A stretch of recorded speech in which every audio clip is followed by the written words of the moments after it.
Hello and welcome to Talking Pointless. I did a live stream of it, didn't work on the phone, so I'm doing another one. I'm doing it again. Yeah. This is a Talking Pointless episode about the recent release of a version of the Change the Channel Awesome scandal. That somebody released a movie version that was about 78 to 80 minutes long, in which they compiled all of the other stuff from the other video producers of that left Channel Awesome last year, about a year ago, and compiled them together to make it look like a hatchet piece, basically. Um,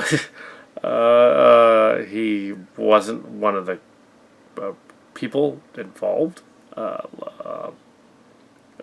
He knew of them and I guess communicated with them. He's an English guy, or possibly Australian, and he went on about the thing that happened. Well, let's recap the thing that happened. Apparently, there were grievances a year ago on the Channel Awesome's Google and Reddit pages and a Twitter account, a couple of Twitter accounts, and some Facebook pages regarding production of some of their earlier works. Guy with the Glasses, Boldly Flee, the Top of the Fourth Wall movies, that kind of thing. Various presenters were in that. There was, we didn't know all these people, so had no dog in the race, like the other guy said. He kind of quoted the Kal Kat show saying the same thing in his video. I was not involved in his video, but he put some of our elements in there. I was just not involved. I'm not going to tell him to take it out. Just leave it in there. I was not.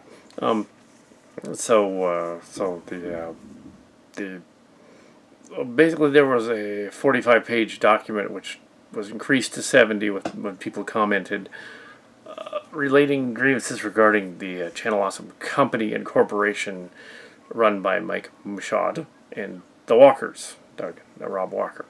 The grievances relating to volunteers and people getting paid or not on the set of their shows, various programs they did. Now they were on Blip briefly too in the 2000s, 10 years ago, and then they were on YouTube when they were beginning at the same time I was actually, and on my main channel here, the On Location Cats, began around 2007 as well. So as the Sap One Productions channels, and the 2011, 2012 ones were later.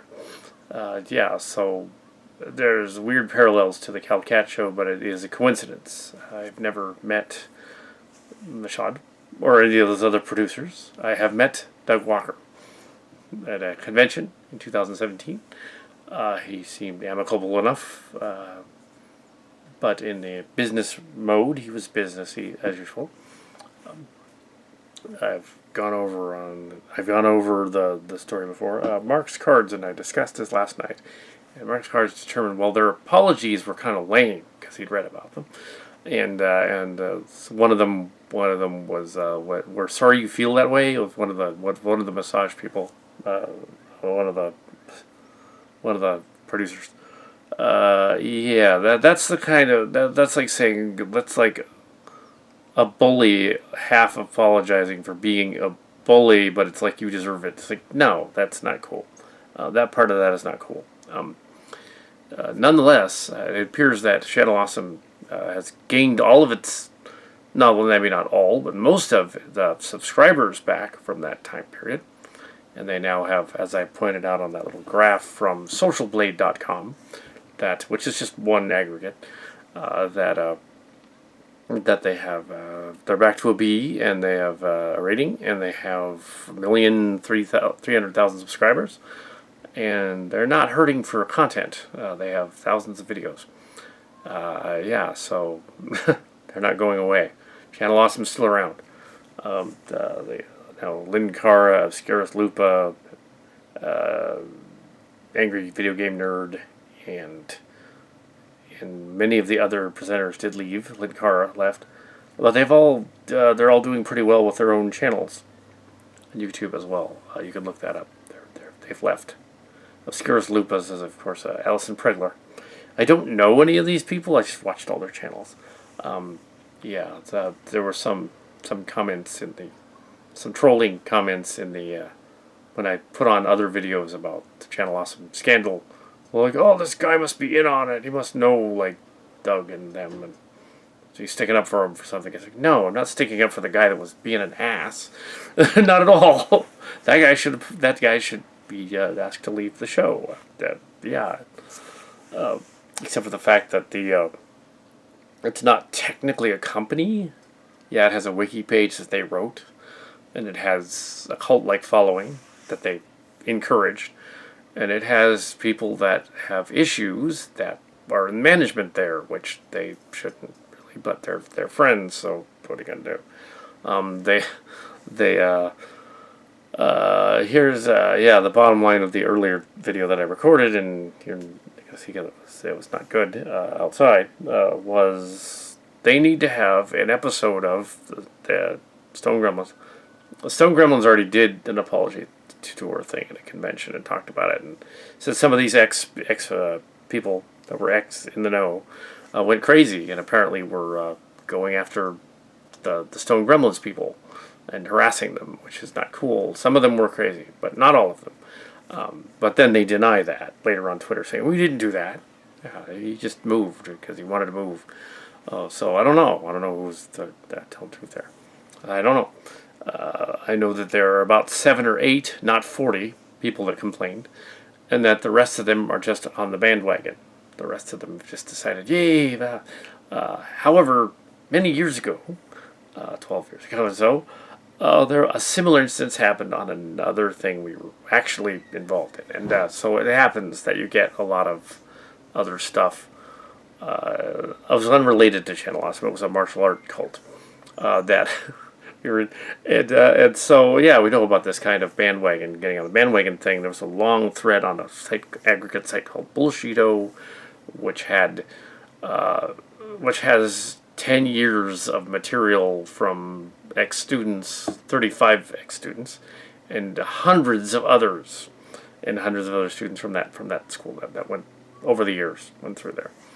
So you can read that. That's looking for ex-Jung Swan and Taeyeon Kim students. If you want to check that out, it's very long. It's long-winded. But yeah, so it happened before. Not talking about them, just saying it happened before. It's happened before that they went on the net. And this story is only a year old, and it's viral. And we have the idea that Channel Awesome's company didn't do so well as a company.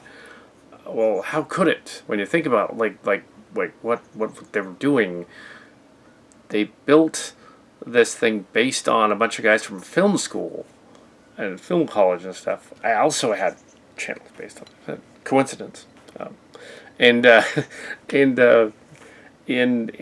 how they was confused, because, well, what is he? But I was never pissed off. That guy didn't piss me off. So anyway, so the idea that these guys that knew nothing about running a company, including Doug Walker, didn't know anything about running a company. He said so in the interviews at the Anime convention. He didn't know what he was doing. He let his friends do it. And he probably didn't know what was going on behind the scenes either. He let his friends do it. That said, once he found out that they were doing that, a non-apology is not an apology. He should have put up a sibling rivalry video with his brother, put him down in front of a camera, and said, all right, here's what happened. Here's our side of the story. We're going to tell you in person. Here's what happened. And yeah, a lot of stuff went down, and we weren't paying attention. And they had to play, the car, like, we weren't paying attention, couldn't do anything about that. That's what they have to do. They have to put up a video, but it's YouTube, so who knows? I guess the Stone Gremlins people, Brad Jones, he figured, well, just because the internet stuff didn't really spread to the conventions he went to last year, he didn't feel he needed to mention it. He was kind of afraid of it. mention it. Uh, uh, and also that thing that I didn't air. Also, I said that yeah, if Anime 2018, if he'd been there, Doug Walker, I would have asked him. I would have asked him candidly, and then later on put it on the thing and said, okay, here's what he told me, but take that with whatever you want to take. But yeah, that didn't happen. Maybe this year, maybe it'll happen. I don't know. Can't say. I don't know. Really, it's not like I can't say because it's a conspiracy. It's like I don't know if he's going to be there or not. Um, but yeah, sure. Yeah, I'll probably say the same thing at the end of the May. That now I don't have a dog in the race or a pony in the race or whatever. uh, but yeah, they should absolutely apologize if they're being jerks. They should put up some kind of disclaimer. But I think that behind the scenes over the years they have actually done something. The season finale of the Nostalgia Critic established that they were leaving their main studio to go to another one, not because of the internet stuff, but because the production people were actually fired. They did take action. Yeah. So, but they're just not saying it. They moved the studio somewhere else, and yeah, it looks like the Walker brothers are running the current version of Nostalgia Critic and Channel Awesome. Themselves with the Jarzard and then you got the cast members like Malcolm and Tamara from Tamara's Never Seen, Malcolm Ray and Tamara Chambers. Yeah, it looks like a third of the cast is left, and they have like less production values but more movie stuff. Yeah, it looks like they had a massive shakeup in the studio, but don't want to throw their friends under the bus because they like them, even if they were being annoying and jerky, and one of them was being a predator during the, which is not good, during production of some of these movies. Apparently there was a icky scene during making of one of them where it was like it was a suggestive rape scene. Like, why was that in there? It's like, yeah, but it's like that was just, yeah, a bunch of guys being stupid. Don't do that. And it wasn't really one, but there was a script that somebody okayed to read this horrible script. Also, there was a lady who was not given compensation for some kind of an operation. That wasn't good. They should have done that. But again, they were not thinking. They were 20-somethings, and they were a film school troupe, essentially. What do they know about all the compensations and doctor visits and all that OSHA stuff and Mensa stuff? They didn't know anything about that.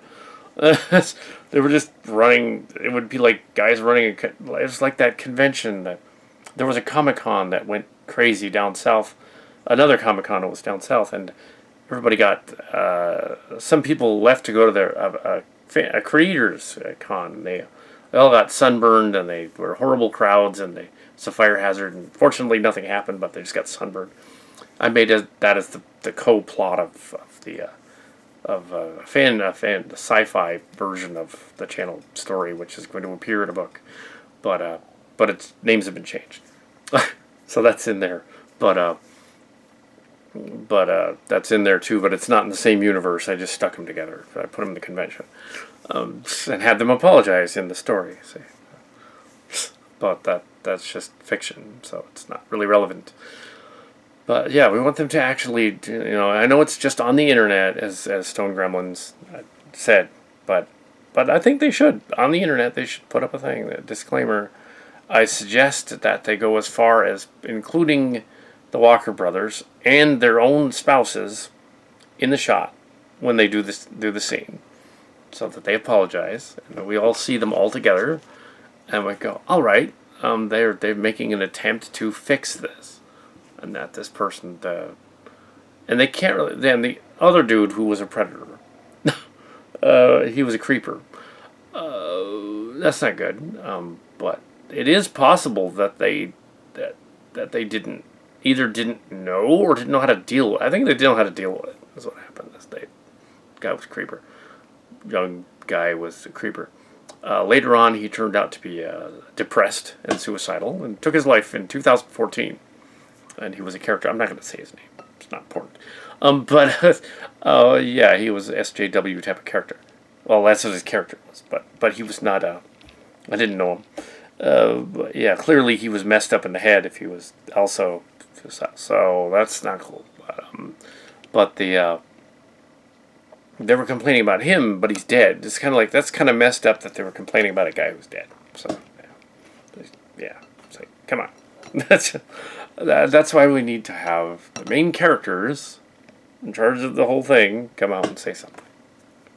If they really want their fan base is not that damaged, so that they channel isn't completely recovered now 1 year later, so they're still out there. They're a little angrier recently. Their reviews are a little more on the nose and not as much production value. You can tell something happened.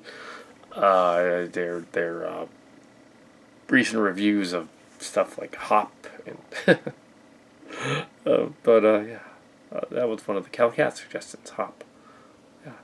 Do that one movie. But yeah, I haven't actually seen that movie, but I heard it's really bad. I have seen the review though. It's funny. But yeah, they do a lot of charity stuff. They stopped doing some of that at the end of the thing. They kept moving it around. Also, yeah. Yeah, so I've also got Phelan, and that's a character, and movie nights are still doing stuff, but not with Nostalgia Critic anymore. The two other guys, I watch them. They're subscribers, and actually they have more radio play now that TV play on the internet.